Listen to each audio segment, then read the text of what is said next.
Headline sponsored by Abhilashi Group of Institution. Join us to beat the crowd. मुख्यमंत्री जयराम ठाकुर ने घर पर isolation में रह रहे सभी लोगों की स्वास्थ्य जांच के दिए निर्देश। बोले कोविड के कारण 90% मृत्यु रोगियों को अस्पताल पहुंचाने के 24 घंटों में हो रही। शिमला ग्रामीण विधायक बोले प्रदेश सरकार रिबन काटने वाली सरकार, कोई भी बड़ा काम प्रदेश में भाजपा सरकार नहीं कर पाई। उनके पिता द्वारा करवाए गए कामों के ही काटे जा रहे रिबन। मंडी सदर विधायक अनिल शर्मा ने अपने राजनीतिक प्रतिद्वंदियों पर साधा निशाना। बोले अब मैं चुप बैठने वाला नहीं, लड़ाई करना जानता हूं। जनता करेगी फैसला और जनता का फैसला परिवार को मंजूर।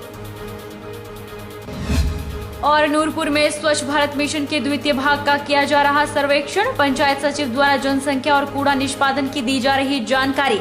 ग्रामीण प्लास्टिक वेस्ट से निपटने का कर रहे प्रयास। नमस्कार, आप देख रहे हैं HP 24x7। मैं हूं जनीशा।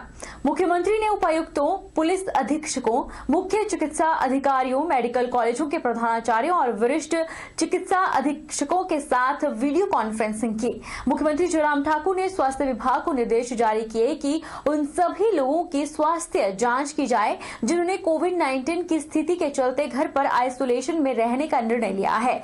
उन्होंने कहा कि यह महसूस किया गया है कि ऐसे लोग उस समय अस्पताल जाते हैं जब उनकी तबीयत खराब हो जाती है। मुख्यमंत्री जयराम ठाकुर ने कहा कि शिक्षा, सूचना और संचार पर विशेष ध्यान देने की आवश्यकता है ताकि कोरोना जैसे लक्षण सामने आने के बाद संबंधित व्यक्ति तुरंत अस्पताल जाकर अपनी जांच करवा सके। उन्होंने कहा कि केंद्र सरकार के मास्क अप कैंपेन को सफल बनाने के लिए विशेष प्रयास करने की आवश्यकता है। मुख्यमंत्री ने कहा कि चिकित्सकों को कोविड-19 रोगियों के साथ समुचित संपर्क बनाए रखना चाहिए क्योंकि इससे रोगियों के शीघ्र स्वास्थ्य लाभ में सहायता मिलती है। यह पाया गया है कि कोविड के कारण 90% मृत्यु रोगियों को अस्पताल पहुंचाने के 24 घंटों में हो रही है। उन्होंने कहा कि वरिष्ठ चिकित्सकों को अस्पतालों में दाखिल कोविड मरीजों से मिलना चाहिए ताकि उनके अंदर सुरक्षा की भावना पैदा हो। उन्होंने चिकित्सकों से मानवीय दृष्टिकोण अपनाते हुए मरीजों का उपचार करने का अनुरोध किया। उन्होंने कहा कि वरिष्ठ जनों और पहले से विभिन्न प्रकार की बीमारियों से ग्रसित लोगों के उपचार पर विशेष ध्यान दिया जाए क्योंकि उनका स्वास्थ्य काफी तेजी से बिगड़ सकता है। मुख्यमंत्री ने घर पर ही आइसोलेशन में रह रहे कोविड मरीजों की स्वास्थ्य जांच के लिए किसी प्रभावकारी तंत्र विकसित करने की आवश्यकता पर भी बल दिया। आज भी अगर हम हिमाचल प्रदेश का जिक्र करें तो हिमाचल प्रदेश में बड़े राज्यों की श्रेणी में जहां 60 लाख से ज्यादा की आबादी के जो प्रदेश हैं उन प्रदेशों में आज की तारीख में भी हमारा जो है वो हिमाचल प्रदेश का जो मैनेजमेंट जो है वो बेहतर है। जो पेशेंट एडमिट हैं उनका इलाज ठीक प्रकार से हो और इलाज ठीक प्रकार से होने के साथ साथ में देखभाल ठीक प्रकार से हो।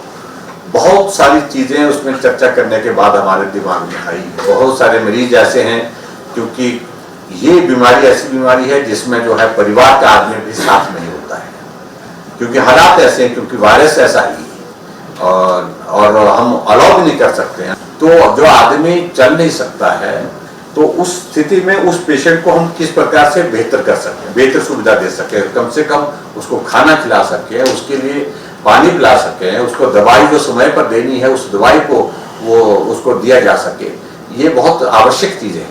पाउंटा साहिब में पहुंचे विक्रमादित्य सिंह ने जयराम सरकार पर तंज कसते हुए कहा कि प्रदेश में जयराम सरकार फेल है, जो काम नहीं करा पा रही है। यह सरकार रिबन काटने वाली सरकार है और उनके पिता राजा साहब द्वारा जो भी प्रदेश में कार्य करवाए गए हैं उनके रिबन ही काटे जा रहे हैं और कोई बड़ा काम प्रदेश में भाजपा सरकार नहीं कर पाई है। शिमला ग्रामीण के विधायक विक्रमादित्य सिंह ने कहा कि कोरोना काल में प्रदेश सरकार कोई काम सही ढंग से नहीं कर पाई है। स्वास्थ्य सुविधाएं बिल्कुल चरमरा गई हैं। खनन माफियों को बढ़ावा दिया जा रहा है। खनन माफियों के कारण आम जनमानस को परेशानियां हो रही है। इसके कारण कई लोगों की जान भी जा चुकी है और युवा बेरोजगार घूम रहे हैं।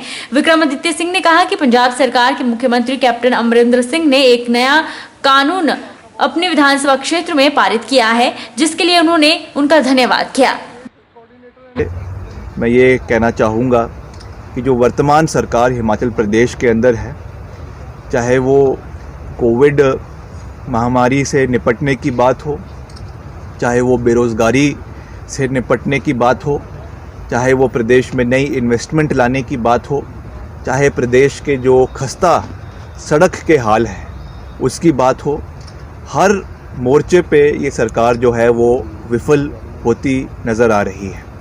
और निश्चित तौर से जहाँ जहाँ हम जिस भी इलाके में जाए, जो भी अभी वहाँ पे हमको चाहे कॉलेज देखने को मिलते हैं, ITIs देखने को मिलती है, स्कूल देखने को मिलते हैं, या जिनका अभी लोकार्पण हो भी रहा है, वो सारे के सारे कार्य जो है पूर्व वीरभद्र सिंह सरकार द्वारा, कांग्रेस सरकार द्वारा जो है वो शुरू हुए, जिनका फीता काटने का काम वर्तमान सरकार कर रही है।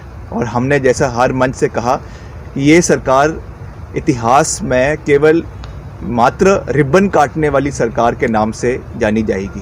मंडी जिला के कोटली में जारी रामलीला का रविवार को समापन हो गया। समापन अवसर पर सदर विधायक और पूर्व मंत्री अनिल शर्मा ने बतौर मुख्य अतिथि शिरकत की। अनिल शर्मा ने अपने राजनीतिक प्रतिद्वंदियों पर निशाना साधते हुए कहा कि वे अब चुप बैठने वाले नहीं हैं, क्योंकि वे लड़ाई करना जानते हैं, लेकिन पहल उनके परिवार ने की होगी, लेकिन पहल अब यहाँ की जनता करेगी।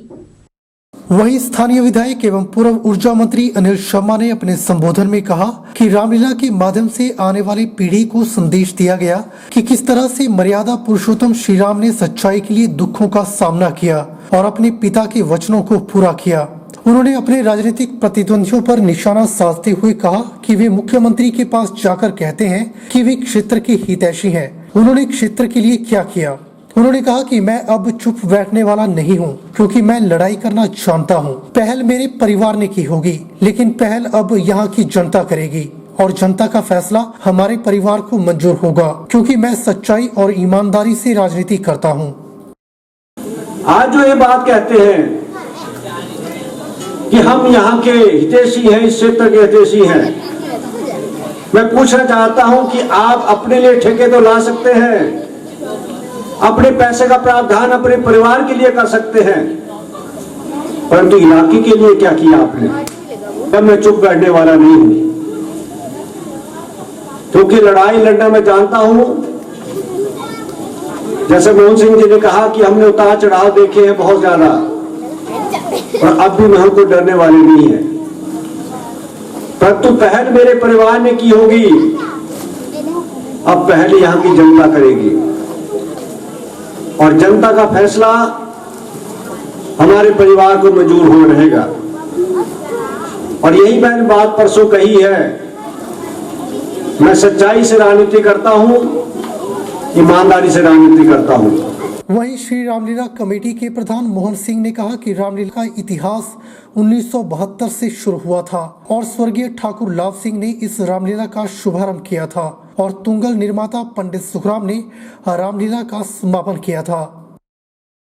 रामलीला का इतिहास 1972 से शुरू हुआ और स्वर्गीय ठाकुर लाभ सिंह जी ने 1972 में यहाँ का इस रामलीला का शुभारंभ किया था और 1972 में ही इलाका तुंगल के निर्माता पंडित सुखराम जी ने समापन समारोह किया था।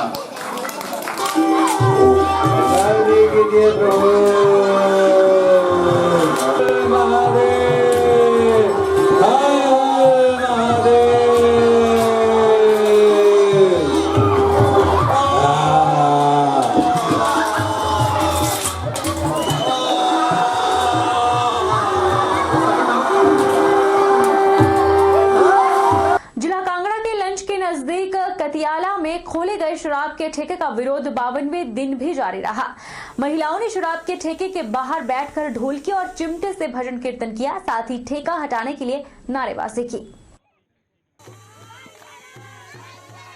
दिक्कत है कि ये ठेका जब हमारे एमएलए ने अगर इसको बंद कराने का निर्देश दिया था, तब भी इन लोगों ने इनकी बात नहीं मानी है और ये बोल रहे कि एक्साइज वाले हमें अलग से नोटिस भेजेंगे।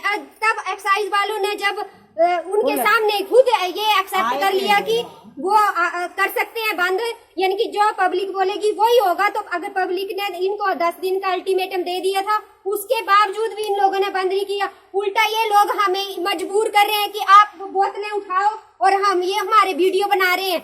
तो हम सरकार से अब ये जानना चाहते हैं कि हमारी पब्लिक, ये औरतें जो बेचारी ऐसे कोई बीमार है, कोई बूढ़ी है, तो कोई क्या करेगा? हम क्या कर सकते? अब हमारी प्रशासन से यही है कि हम क्या करें? अब जो अब सरकार के हाथ में ये बात है, जब हम कानून से चल रहे हैं तो कानून हमारा साथ क्यों नहीं दे रहा है? नूरपुर में स्वच्छ भारत मिशन का द्वितीय सर्वेक्षण किया जा रहा है। पंचायत सचिव द्वारा जानकारी को अपलोड किया जा रहा है और प्रदेश सरकार की महत्वपूर्ण योजना के अंतर्गत सार्वजनिक शौचालय का निर्माण किया जा रहा है। नूरपुर विकासखंड अधिकारी रोहित शर्मा ने जानकारी देते हुए बताया कि अभी स्वच्छ भारत मिशन के द्वितीय भाग का सर्वेक्षण किया जा रहा है। इसके चलते पंचायत सचिव द्वारा जनसंख्या और कूड़ा निष्पादन की जानकारी अपलोड की जा रही है, ताकि ऐसा करने से हर पंचायत की इकट्ठी जानकारी का डाटा बन सके। इसके साथ साथ युवक मंडल, महिला मंडल मिलकर प्लास्टिक वेस्ट से निपटने के लिए भरपूर प्रयास कर रहे हैं। साथ में प्रदेश की महत्वाकांक्षी पंचवटी योजना के अंतर्गत सार्वजनिक शौचालय का निर्माण किया जा रहा है। वर्तमान में इसी के तहत आजकल नूरपुर ब्लॉक की पंद्रेहड़ पंचायत में एक शौचालय का कार्य चला हुआ है। जैसे कि आप सभी को विदित है कि स्वच्छ भारत मिशन के द्वितीय भाग का जो सर्वेक्षण है वो वर्तमान में किया जा रहा है। तो उसके द्वारा जो हमारे पंचायत सेक्रेटरीज हैं उनके द्वारा ऑनलाइन जो इन्फॉर्मेशन है पंचायत की, जैसे कूड़ा निष्पादन की, जनसंख्या की, वो सब कुछ अपलोड की जा रही है, ताकि इस चीज का एक कॉम्प्रिहेंसिव बड़ा डाटा बन सके। साथ ही साथ जो हमारे युवक मंडल हैं और जो महिला मंडल हैं वो मिलके प्लास्टिक वेस्ट से निपटने के लिए भरसक प्रयास कर रहे हैं। जितना हो पा रहा है उतना प्लास्टिक वेस्ट की मैनेजमेंट के लिए उन लोगों द्वारा कार्य किया जा रहा है। साथ ही साथ जो कम्युनिटी सैनिटरी कॉम्प्लेक्स हैं, यानी जो सार्वजनिक शौचालय हैं, उनका भी निर्माण किया जा रहा है। प्रदेश सरकार की महत्वाकांक्षी पंचवटी योजना के अंतर्गत पंद्रेहड़ पंचायत में वर्तमान में इस तरह के एक शौचालय का निर्माण किया जा रहा है। साथ ही साथ काफी जगह और भी इस प्रकार के शौचालयों के निर्माण की हमने प्रस्तावना रखी है और शीघ्र ही वहां पर भी कार्य प्रारंभ कर दिया जाएगा। रुकेंगे एक छोटे से ब्रेक के लिए, ब्रेक इस बार फौरन लौटेंगे।